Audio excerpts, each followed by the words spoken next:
Napakamabuti na naimbitahan ng House Committee on Human Rights ang dating Pangulong Rodrigo Duterte at Senator Ronald Bato de la Rosa upang makinig sa mga testimonya ng mga biktima ng umano'y extrajudicial killings sa drug war ng nakarang administrasyon.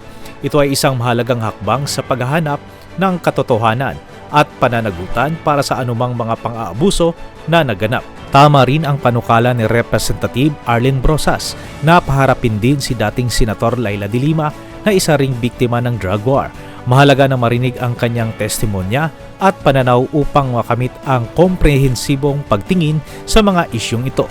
Napakahalaga na ang mga dating opisyal na ito ay handa ring harapin ang mga aligasyon laban sa kanila at magbigay ng kanilang panig. Ito ay makakatulong upang makamit ang hustisya at katotohanan. Inaasahan natin na ang mga pandinig na ito ay magbibigay daan sa isang puspusang imbestigasyon at pananagutan para sa anumang pang-aabuso na naganap sa nakarang administrasyon. Ang prosesong ito ay kritikal sa pagtataguyod ng karapatang tao at pagbuo ng isang mas makatwiran at makatarungang lipunan. Para sa Bagong Pilipinas, maraming salamat.